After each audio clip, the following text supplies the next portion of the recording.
اس کی مثال لے کر لوگ جو ہے اور جگہ پر بھی آندولن اس وقت کر رہے تحریک کا ذکر کیا ہے، تحریک کا نام دیا کہ ایک تحریک شروع ہو گئی ہے، اور واقعی لگ رہا ہے کہ پورے ملک میں ایک تحریک شروع ہو گئی ہے. لیکن سر جو تحریک کی اگر ہم بات کریں تو یہاں پہ ہم دیکھ رہے ہیں کہ یہ طلبہ ہیں، ظاہر سی بات ہے ان کو پڑھنا ہے. یہ وہ چند دن، 2-4 دن، 10 دن جو بھی ہو سکتا ہے وہ یہ کام کر سکتے ہیں، لیکن تحریک کے لیے لیڈرشپ کی ضرورت ہے. اور اگر پورے ملک میں تحریک چلانا ہو، ملک گیر تحریک پہ، ملک گیر لیول پہ تحریک چلانا ہو، تو ظاہر سی بات ہے جب تک اس ٹائپ کے لیڈر نہیں ہوں گے تو یہ تحریک آگے نہیں بڑھ سکتی ہے. آپ اس کو کس انداز سے دیکھتے ہیں؟ یہ صحیح بات ہے کہ طلبہ تحریکیں جو ہے جب تک ان کے ساتھ جو ہے سینئر لیڈرز اور سب نہ ہوں تب تک وہ کامیاب نہیں ہو سکتی ہے. جیسے جے پرکاش نارائن کے آندولن میں ہم دیکھیں کہ شروع میں طلبہ نے اس وقت آندولن شروع کیا تھا، پھر جے پرکاش نارائن کی سرپرستی ملی تو آندولن نے ایک رخ لیا.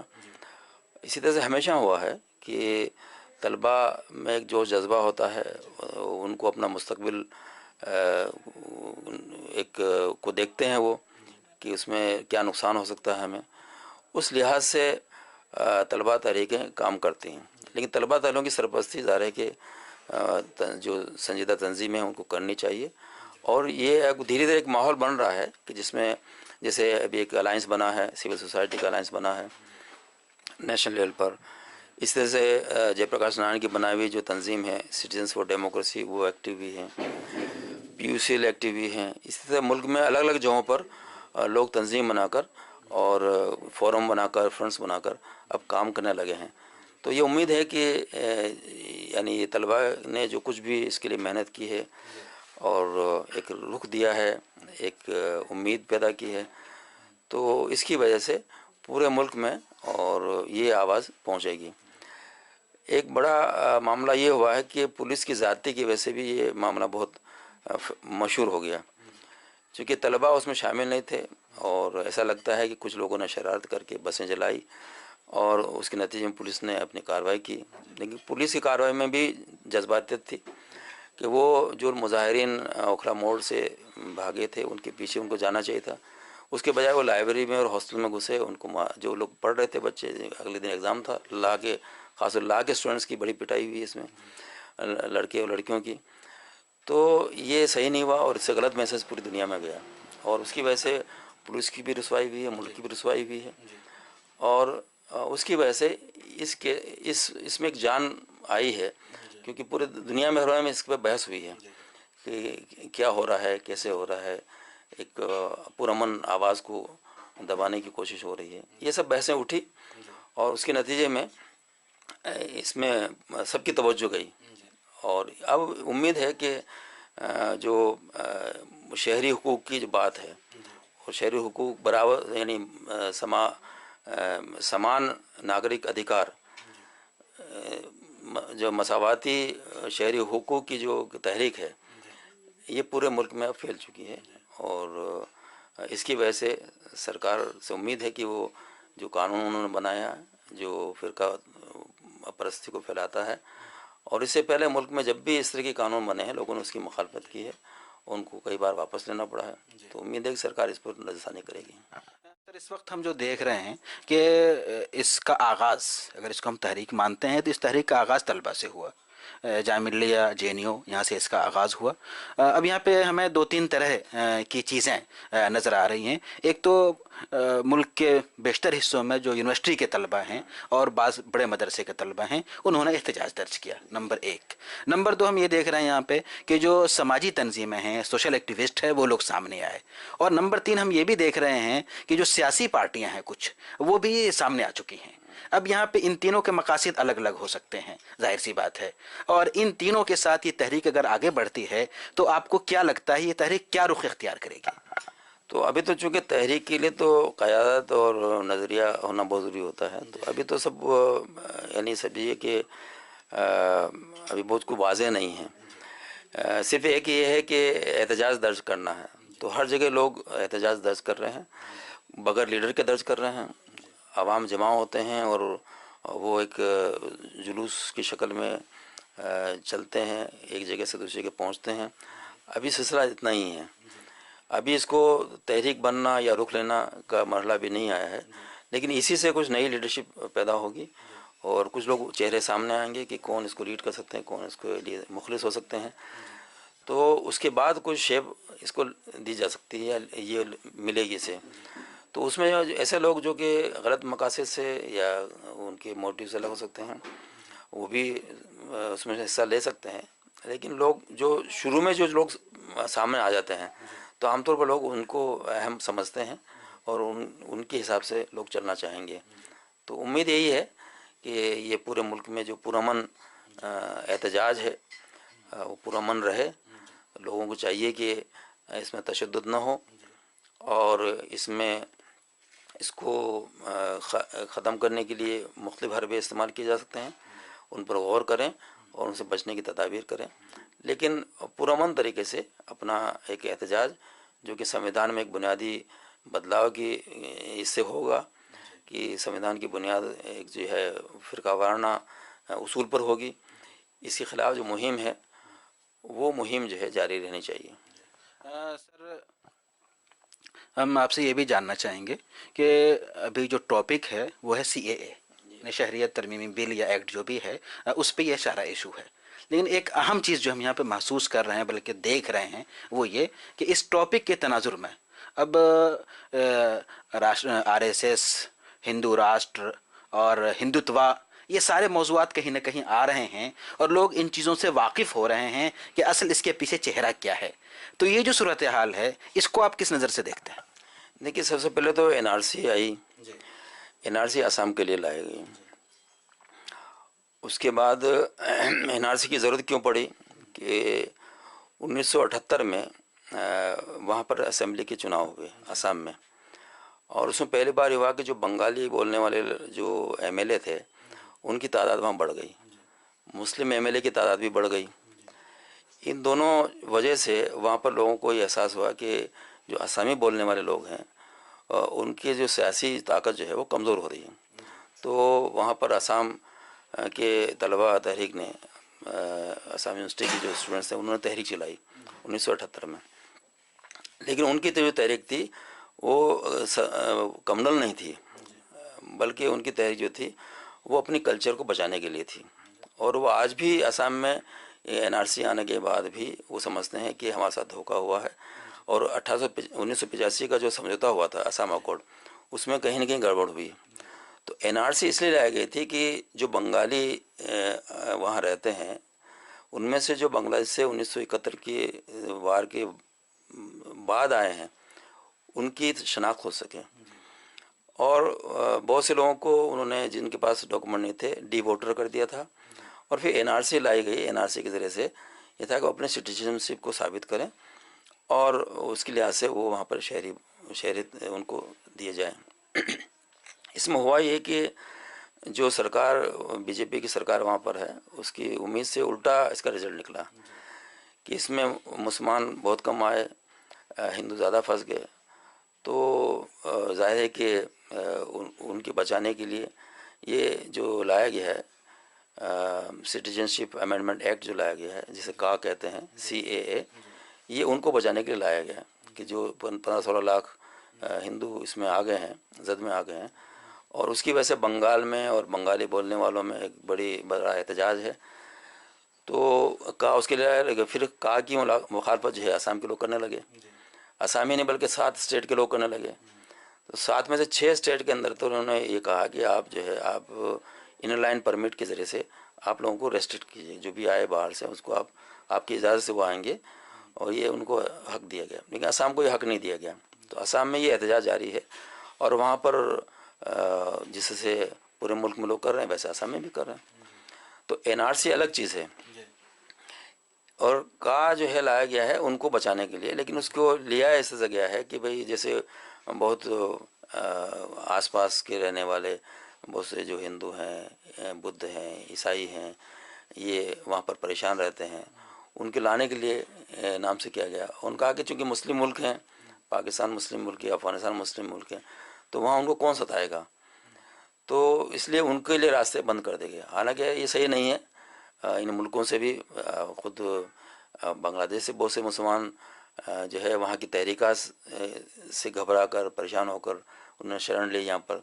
افغانستان سے قریب 2 لاکھ لوگوں نے یہاں پر شرن لی، جو سرکار کی اجازت سے لی ہے انہوں نے شرن یہاں پر، اس میں سے اکثر مسلمان ہیں، ان کا کوئی ذکر نہیں اس میں۔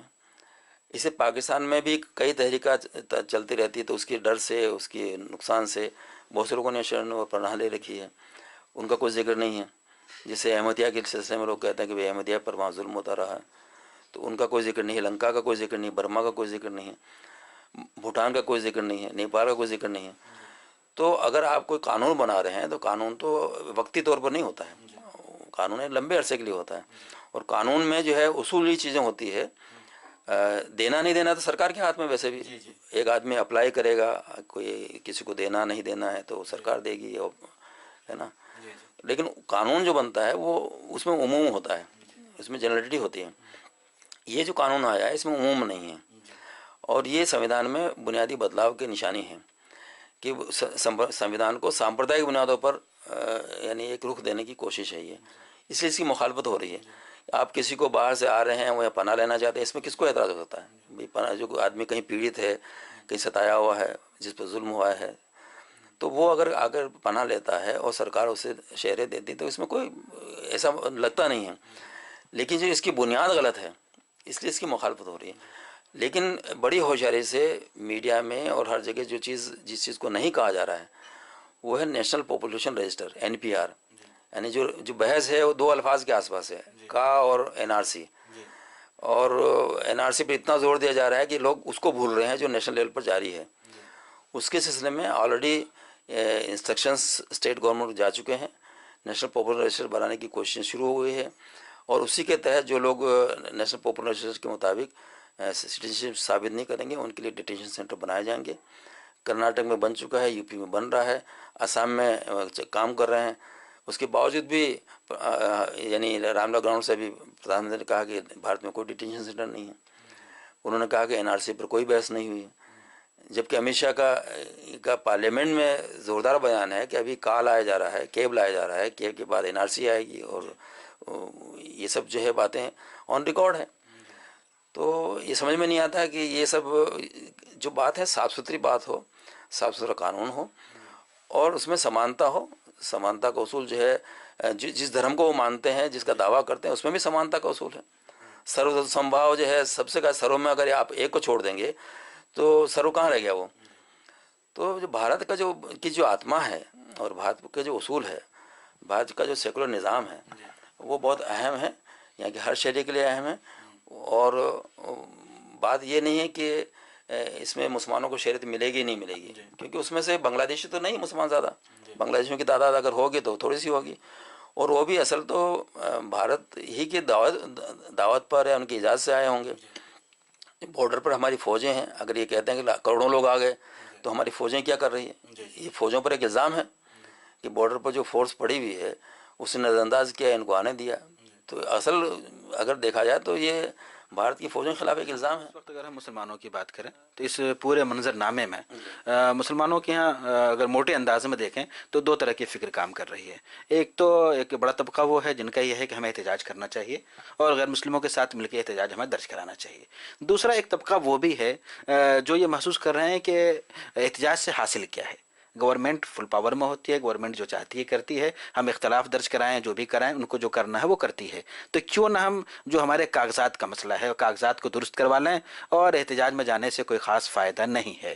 تو ان دونوں جو سوچ کے 2 رخ ہیں، اس تناظر میں آپ کیا کہنا چاہیں گے؟ نہیں، اسی احتجاج کے بعد بہت سے سرکار نے قدم اٹھائے ہیں، جیسے انہوں نے 6 اسٹیٹ کو انر لائن پرمٹ کی اجازت دی ہے، اور اس کا اثر ہوا ہے کہ بنگلہ دیش کو جو الزام لگایا تھا کہ بنگلہ دیشی ہندو یہاں آ رہے ہیں، بنگلہ دیش کی سرکار نے اس کا انکار کیا ہے۔ وہاں کے منسٹر یہاں دورہ کرنے والے تھے، انہوں نے دورہ کینسل کیا ہے۔ انہوں نے کہا کہ ہمارے یہاں جو ہے گروتھ ریٹ زیادہ ہے، ہم اکنامکلی مضبوط ہیں، یہاں کیوں آئے گا ہمارا شہری، یہاں کیوں آئے گا؟ اسی طرح سے جو جاپان کے پرائم منسٹر کے ساتھ بات ہونے والی تھی گوہاٹی میں، وہ کینسل ہوئی ہے۔ پوری دنیا میں اس پر بات ہوئی ہے۔ آرگنائزیشن آف اسلامک کوآپریشن جو ہے، جو 57 مسلم ملکوں کا فرنٹ ہے، اس نے ابھی بیان جاری کیا ہے کہ ان کو تشویش ہے بھارت میں کیا ہو رہا ہے۔ پوری دنیا کے جو یونیورسٹیاں ہیں وہاں پر اس سلسلے میں آواز اٹھائی جا رہی ہے۔ تو آندولن سے کچھ نہیں ہوتا ایسا نہیں ہے، بہت کچھ ہوتا ہے۔ ابھی جو یعنی ابھی مرحلہ اب سرکار کہنے لگی کہ اس میں غلط فہمی پائی جاتی ہے، ہم تو ایسا کچھ نہیں کرنے والے ہیں، پرائم منسٹر نے کہا کسی مسلمان کو کوئی نقصان نہیں ہوگا. تو یہ جو آواز ہے یہ دکھاتی ہے کہ خیال سے آندولنوں کیا کا اثر. احتجاج ہونا چاہیے یا کاغذات کی درستی پہ توجہ ہونی چاہیے؟ نہیں، کاغذات کی درستی تو ایک بہت بڑا مسئلہ ہے. اس میں پہلا جو کام ہے وہ یہ کہ کاغذات کی کوئی بات ہی نہ ہو، جو غلط قانون ہے اس پر احتجاج ہونا چاہیے. کاغذات کا جہاں تعلق ہے، چونکہ 70% سے بڑی آبادی جو ہے، قریب 70% کی سے بڑی آبادی جو ہے، اس کے پاس کوئی مناسب کاغذات بھی نہیں ملیں گے. وہ سب چونکہ جو ہے اس میں جو الجھیں گے تو ایک تو یہ کہ ان کو کئی سال لگ جائیں گے اس کام میں. دوسرا یہ ہوگا کہ ان کو بہت سا پیسہ خرچ کرنا پڑے گا کاغذات بنانے میں، رشوت دینے میں. سرکار کا بہت سا پیسہ خرچ ہوگا، کیونکہ ابھی ایسٹیمیٹ بنایا گیا کہ قریب 54,000 کروڑ روپے جو ہے صرف NPR کو لاگو کرنے کے لیے ہوگا. اس کے علاوہ ڈیٹینشن سینٹرز یا ایسے کچھ بنائیں گے اس پر بڑا. تو بھارت کی اکنومی ویسی تباہ میں ہے. بھائی آپ کو جن ودیشوں کو ڈھونڈنا ہے ڈھونڈیے، ہم آپ کے پاس انٹیلیجنس ہے، آپ کے پاس پولیس فورس ہے، جو اس سے کہ آبادیاں ہیں بنگلہ دیشی کو رہ رہے ہیں تو بنگلہ دیشی کو تلاش کیجیے، ان کی آبادیاں موجود ہیں، ان سے ڈاکومنٹ مانگیے. آپ نے پورے 1 ارب 30 کروڑ لوگوں کو ایک چھلنی میں پھنسا دیا ہے کہ ہر ایک آدمی ثابت کرے. تو اس میں تو بہت بڑا مسئلہ ہے. سر اگر احتجاج کی بات کریں تو اس وقت احتجاج پورے ملک میں تقریباً ہو رہے ہیں، مسلمانوں کے ساتھ غیر مسلم بھی ہیں، کہیں کہیں صرف مسلمان ہیں. یہاں پہ احتجاج جب کر رہے ہیں تو گورنمنٹ کی طرف سے ہم دیکھتے ہیں کہ جو صورتحال ہے وہ صحیح نہیں ہے، پولیس کا خاص طور پہ رویہ صحیح نہیں ہے، اور یہ بھی الزام ہے کہ احتجاج کرنے والے پتھر پھینکتے ہیں. دونوں طرح کی باتیں آ رہی ہیں. تو احتجاج ہم کس طرح کریں؟ اور خاص طور پہ ہم یہ دیکھ رہے ہیں کہ جہاں بھی احتجاج ہوتا ہے تو اس کے بعد وہاں دفعہ 144 لگ جاتی ہے، پھر احتجاج کرنے پہ ممانعت ہو جاتی ہے. تو اس صورتحال میں احتجاج کا بہتر طریقہ، اور ظاہر سی بات ہے یہ مسئلہ تھوڑا سا لمبا لگ رہا ہے، تو احتجاج کا کیا طریقہ اختیار کرنا چاہیے، اس بارے میں آپ کیا کہیں گے؟ دیکھیے، احتجاج پرامن ہونا چاہیے، اور سڑکوں پر نکلنا ہی احتجاج کا کوئی طریقہ نہیں ہے. اس کے بہت سے طریقے ہیں.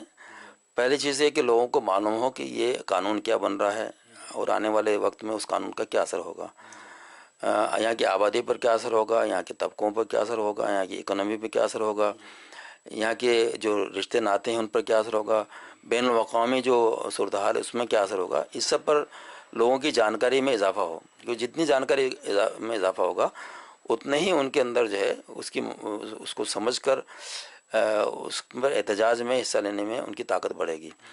تو یہ صرف 1-2 دن میں سڑکوں پر نکل جانے سے احتجاج نہیں ہوگا، اور خاص طور سے جب بھیڑ جمع ہوتی ہے تو بھیڑ میں کوئی بھی آدمی گھس جاتا ہے اور اس کو نقصان کرتا ہے.